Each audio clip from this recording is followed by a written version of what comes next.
Hi, my name is PastorDoostyn. Thank you so much for clicking on this video and for joining me for this journey as we read through the entire Bible in 1 year, one day at a time. In each of these videos, I'll be reading 3 or 4 chapters. I'm reading out of the ESV. I hope you enjoy this. Like and subscribe for more, and you can expect a new video every morning at 8 a.m. all throughout 2024. Let's get into the reading. God bless you. Job chapter 38. Then the Lord answered Job out of the whirlwind and said, "Who is this that darkens counsel by words without knowledge? Dress for action like a man. I will question you, and you make it known to me. Where were you when I laid the foundation of the earth? Tell me if you have understanding. Who determined its measurements? Surely you know. Or who stretched the line upon it? On what were its bases sunk, or who laid its cornerstone, when the morning stars sang together and all the sons of God shouted for joy? Or who shut in the sea with doors when it burst out from the womb, when I made clouds its garment and thick darkness its swaddling band, and prescribed limits for it and set bars and doors, and said, Thus far shall you come and no farther, and here shall your proud waves be stayed? Have you commanded the morning since your days began, and caused the dawn to know its place, that it might take hold of the skirts of the earth, and the wicked be shaken out of it? It is changed like clay under the seal, and its features stand out like a garment. From the wicked their light is withheld, and their uplifted arm is broken. Have you entered into the springs of the sea, or walked in the recesses of the deep? Have the gates of death been revealed to you? Or have you seen the gates of deep darkness? Have you comprehended the expanse of the earth? Declare if you know all this.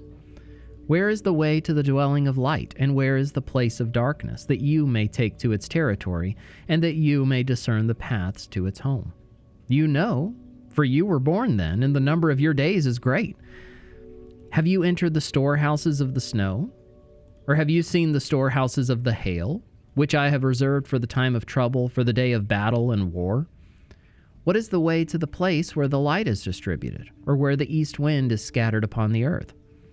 Who has cleft a channel for the torrents of rain, and a way for the thunderbolt, to bring rain on a land where no man is, on the desert in which there is no man, to satisfy the waste and desolate land, and to make the ground sprout with grass? Has the rain a father, or who has begotten the drops of dew? From whose womb did the ice come forth, and who has given birth to the frost of heaven? The waters become hard like stone, and the face of the deep is frozen. Can you bind the chains of the Pleiades, or loose the cords of Orion? Can you lead forth the Mazzaroth in their season, or can you guide the bear with its children? Do you know the ordinances of the heavens? Can you establish their rule on the earth? Can you lift up your voice to the clouds, that a flood of waters may cover you? Can you send forth lightnings, that they may go and say to you, Here we are? Who has put wisdom in the inward parts, or given understanding to the mind? Who can number the clouds by wisdom? Or who can tilt the waterskins of the heavens, when the dust runs into a mass and the clods stick fast together?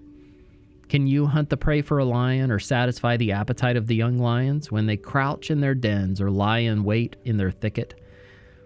Who provides for the raven its prey, when its young ones cry to God for help and wander about for lack of food?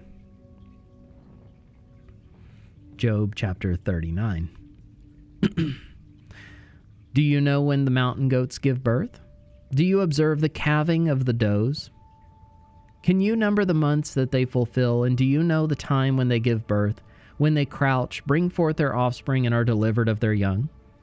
Their young ones become strong. They grow up in the open. They go out and do not return to them. Who has let the wild donkey go free? Who has loosed the bonds of the swift donkey, to whom I have given the arid plain for his home, and the salt land for his dwelling place? He scorns the tumult of the city. He hears not the shouts of the driver. He ranges the mountains as his pasture, and he searches after every green thing. Is the wild ox willing to serve you? Will he spend the night at your manger? Can you bind him in the furrow with ropes, or will he harrow the valleys after you? Will you depend on him because his strength is great, and will you leave to him your labor? Do you have faith in him that he will return your grain and gather it to your threshing floor? The wings of the ostrich wave proudly, but are they the pinions and plumage of love? For she leaves her eggs to the earth and lets them be warmed on the ground, forgetting that a foot may crush them, and that the wild beast may trample them. She deals cruelly with her young, as if they were not hers. Though her labor be in vain, yet she has no fear, because God has made her forget wisdom, and given her no share in understanding. When she rouses herself to flee, she laughs at the horse and his rider. Do you give the horse his might? Do you clothe his neck with a mane? Do you make him leap like the locust? His majestic snorting is terrifying. He paws in the valley and exults in his strength. He goes out to meet the weapons. He laughs at fear and is not dismayed. He does not turn back from the sword. Upon him rattle the quiver, the flashing spear, and the javelin. With fierceness and rage he swallows the ground. He cannot stand still at the sound of the trumpet. When the trumpet sounds, he says, "Aha!" He smells the battle from afar, the thunder of the captains and the shouting. Is it by your understanding that the hawk soars and spreads his wing toward the south? Is it at your command that the eagle mounts up and makes his nest on high? On the rock he dwells and makes his home, on the rocky crag and stronghold. From there he spies out the prey, his eyes behold it from far away. His young ones suck up blood, and where the slain are, there is he. Job chapter 40. And the Lord said to Job, "Shall a fault finder contend with the Almighty? He who argues with God, let him answer it." Then Job answered the Lord and said, "Behold, I am of small account. What shall I answer you? I lay my hand on my mouth. I have spoken once, and I will not answer. Twice, but I will proceed no further." Then the Lord answered Job out of the whirlwind and said, "Dress for action like a man. I will question you, and you make it known to me. Will you even put me in the wrong? Will you condemn me that you may be in the right? Have you an arm like God, and can you thunder with a voice like his? Adorn yourself with majesty and dignity. Clothe yourself with glory and splendor. Pour out the overflowings of your anger, and look on everyone who is proud and abase him. Look on everyone who is proud and bring him low, and tread down the wicked where they stand. Hide them all in the dust together. Bind their faces in the world below. Then I will also acknowledge to you that your own right hand can save you. Behold, Behemoth, which I made as I made you. He eats grass like an ox.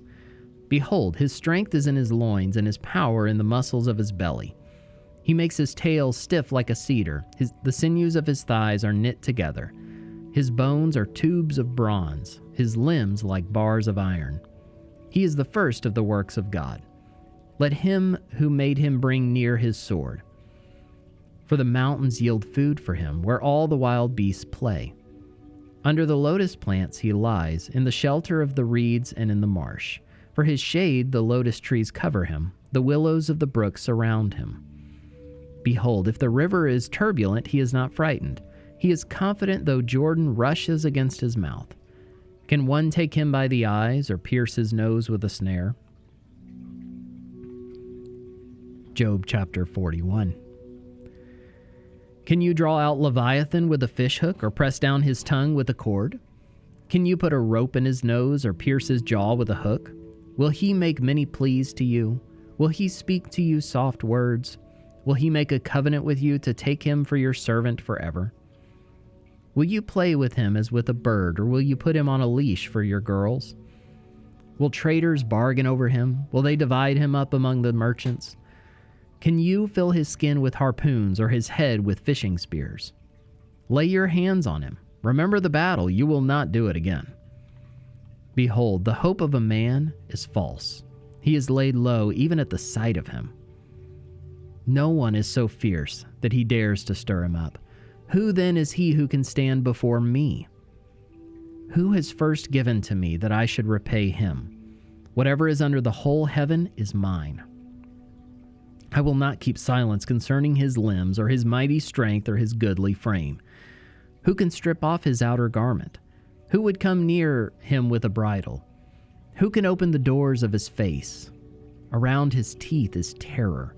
His back is made of rows of shields, shut up closely as with a seal. One is so near to another that no air can come between them. They are joined one to another. They clasp each other and cannot be separated. His sneezings flash forth light, and his eyes are like the eyelids of the dawn. Out of his mouth go flaming torches. Sparks of fire leap forth. Out of his nostrils comes forth smoke, as from a boiling pot and burning rushes.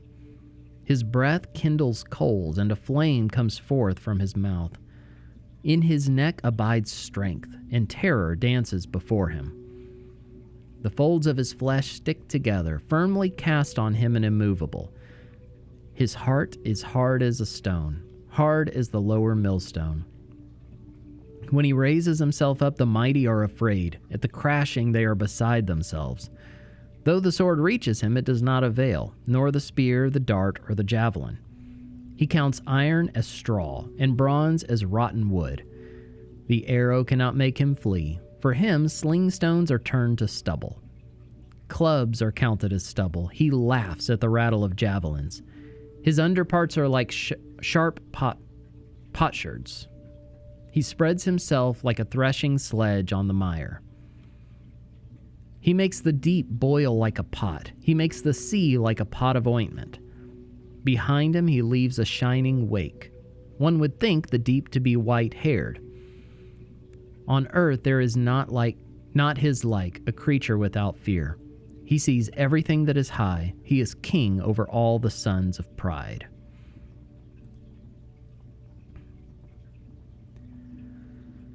Job chapter 42. Then Job answered the Lord and said, I know that you can do all things, and that no purpose of yours can be thwarted. Who is this that hides counsel without knowledge? Therefore I have uttered what I did not understand, things too wonderful for me which I did not know. Hear, and I will speak. I will question you, and you make it known to me. I had heard of you by the hearing of the ear, but now my eye sees you. Therefore I despise myself and repent in dust and ashes. After the Lord had spoken these words to Job, the Lord said to Eliphaz the Temanite, My anger burns against you and against your two friends, for you have not spoken of me what is right, as my servant Job has. Now therefore take 7 bulls and 7 rams, and go to my servant Job, and offer up a burnt offering for yourselves. And my servant Job shall pray for you, for I will accept his prayer, not to deal with you according to your folly. For you have not spoken of me what is right, as my servant Job has. So Eliphaz the Temanite, and Bildad the Shuhite, and Zophar the Naamathite went and did what the Lord had told them, and the Lord accepted Job's prayer. And the Lord restored the fortunes of Job when he had prayed for his friends. And the Lord gave Job twice as much as he had before. Then came to him all his brothers and sisters and all who had known him before, and ate bread with him in his house. And they showed him sympathy and comforted him for all the evil that the Lord had brought upon him. And each of them gave him a piece of money and a ring of gold. And the Lord blessed the latter days of Job more than his beginning. And he had 14,000 sheep, 6,000 camels, 1,000 yoke of oxen, and 1,000 female donkeys. He also had 7 sons and 3 daughters. And he called the name of the first daughter Jemimah, and the name of the second Keziah, and the name of the third Karen Hapuk. And in all the land there were no women so beautiful as Job's daughters. And their father gave them an inheritance among their brothers. And after this Job lived 140 years, and saw his sons and his sons' sons 4 generations. And Job died an old man and full of days.